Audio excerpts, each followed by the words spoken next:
Hey guys, welcome back to the United Star. I have Sid with me here, and we're going to preview the Leicester game. We're playing Leicester at the King Power Stadium next this weekend.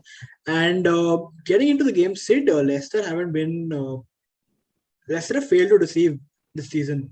They obviously started off with winning the Community Shield against City, and all of us are very happy that they beat City to it. But beyond that, they've had a pretty miserable season, if you ask me. They are currently 13th in the table, which is shocking for a team like Leicester. They have 8 points from 7 games, 2 wins, 2 losses, and 3 draws, Great which was. is baffling. Their last win was against Norwich on 28th August, which they won 2-1.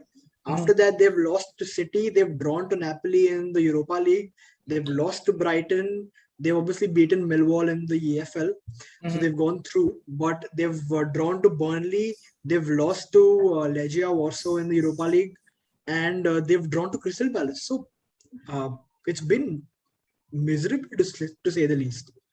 Yeah, but then again, we all know the quality that Leicester City possess, right? They are one of the top teams in England, no, not Europe, but England. They're one of the top teams, and I think every team is going through this slump.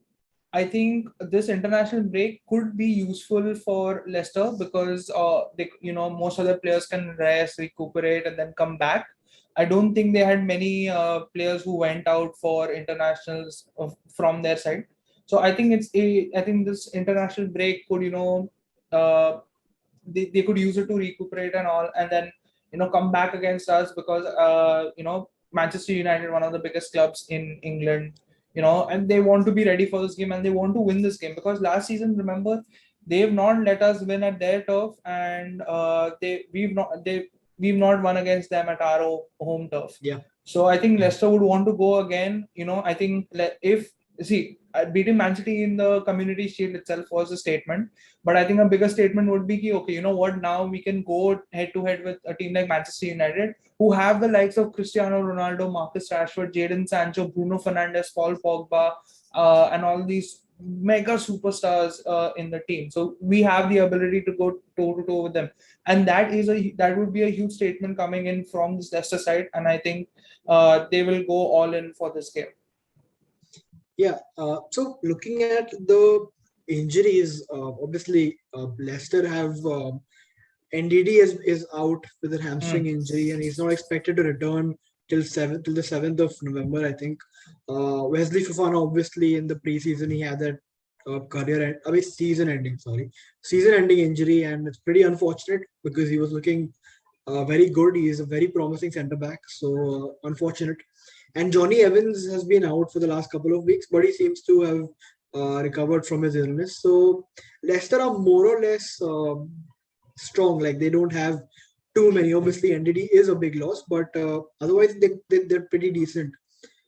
United, on the other hand, is sort of a crisis in the defense. We have Maguire who's out through injury. Varane picked up an injury in the with when he was away with France. So we could see a potential Eric Bailly and Victor Lindelof centre back partnership. How confident are you about that? Look, I said before the season began, when we signed Varane, I said this is the worst case scenario, right? And like to all our dismay, this has happened. Harry Maguire Yeah, and and Rafael Varane both out. Don't let's not forget we've got a very, very, very difficult run of fixtures after this. We've got Liverpool, yeah, City, Spurs. We've got a small rest against Watford, but then we have relentless UCL nights. And then it correct. all ends on 28th November. We are shooting this on 14th October. So that's easily a month and a half of exhausting fixtures. Like week in, week out, you have to play the best team. And missing your two best centre backs, your first choice centre backs, not even midway through this run of fixtures, at the very beginning of this run of fixtures, that thought only scares me. And now it's Yeah, happened. And look, nothing against Lindelof and Eric Bailly, but they are just not Harry Maguire and Rafael Varane. I think yeah, I think both of them, Harry Maguire and Rafael Varane, are essentials in this run, in this whole run that we have. And now that they're not there, I have lost a little confidence, because then let's say Eric Bailly, a walking talking red card or a walking talking hamstring, cheese hamstring, one injury, and then next is Phil Jones. Yeah. Okay, but True. nothing against Phil Jones. I heard the podcast. It was amazing. I loved whatever he said. But I mean, look, how much ever, whatever has happened, would you sit there and tell me, ki, okay, I trust Phil Jones to lead that defense? I don't. And then on top of that, if you're playing McFred in front of them, what's the point? Yeah, and yeah, I think you mentioned a very valid point. It's the worst timing of the injury of both the centre backs together. I think the timing couldn't be worse. We have a very important round of fixtures, and we haven't been that good anyway in the league. We have we've not picked up the points that we should have, and now we're going to be playing teams against whom it's going to be anyway. It was anyway going to be difficult to pick up points, and now it's going to be even more. Tougher because we don't have our top two centre backs. So obviously we've seen that our defensive crisis of sort is. I mean, can't do anything about it. Attacking wise, though, Marcus Rashford is rumored to be in the. Not rumored. He is back. He is in contention. So He's back.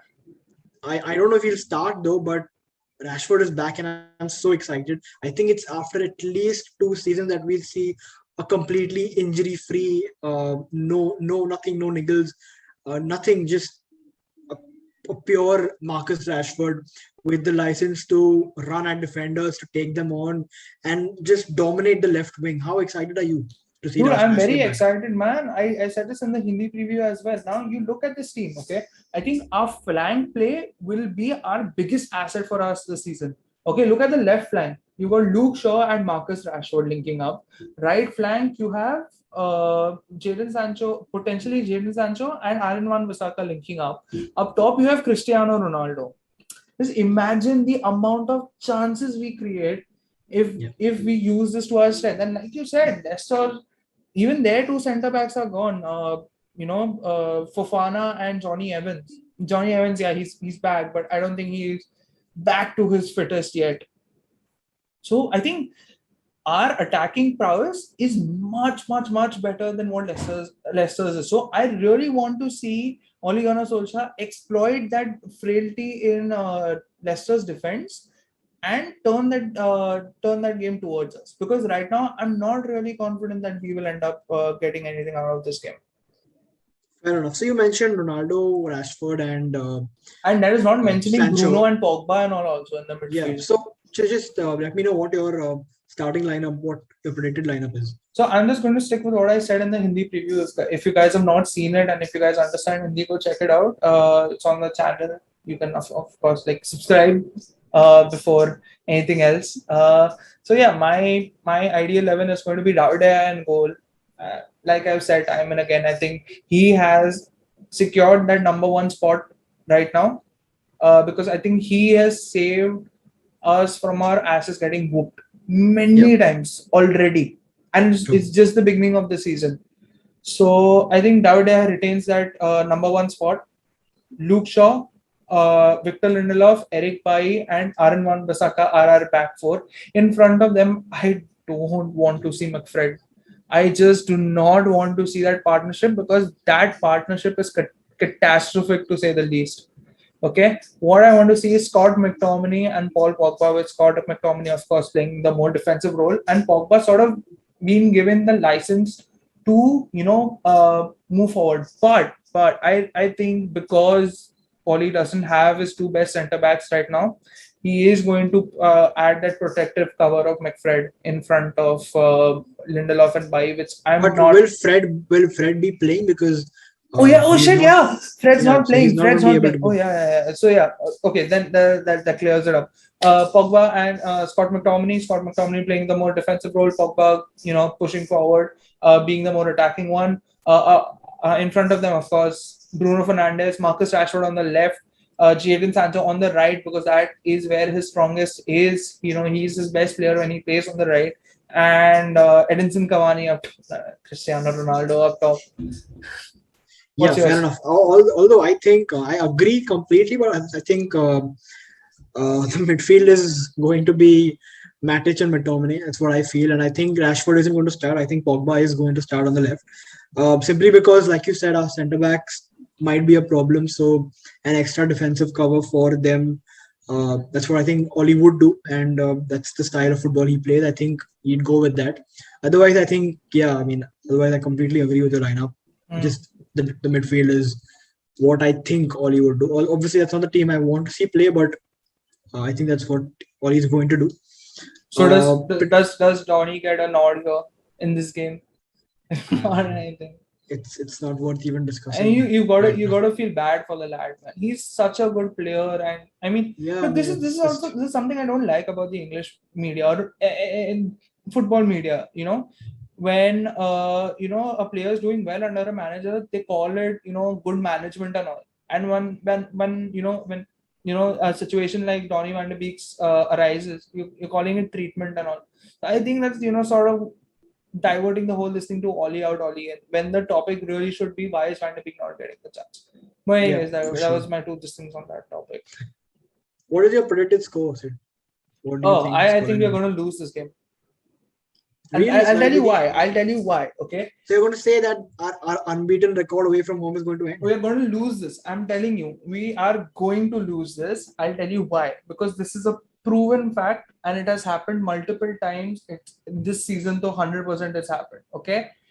And the reason is, just stay with me here. Okay. Whenever I've done a preview and I've said easy game, we'll win. Okay. We've ended up being so shit in that game. So I am going to play safe here and say we're going to lose so that we win. Fair enough. Okay. And Uh, second reason is I really don't think our defensive lineup will be able to cope with Leicester's attacking this thing. So we're yeah, discussing fair enough. IPL now. We're switching to No, IPL. It's it's fine. like my It's fine. fidget spinner. I think United will win. I think it'll be a scrappy, but it'll be like a 2-1 scoreline. And I expect United to win because we've seen this time and again when Ollie's ass is on fire, he gets the result somehow. And his ass is on fire right now, and Yeah, he's fair play. probably going to get the result. Fair play. Yeah. I think it's good. It might just end up being a draw and our unbeaten run just extends. Who knows? Yeah, I don't think we're possibly. going to win, which means we are going to win. So that's all we have for you guys today. The Leicester game is an important game. We need to win. We need to get back into a run of form where we can accumulate points going into this very difficult period of our season. So if you liked our content, do like, share, subscribe, and we'll see you in the next one.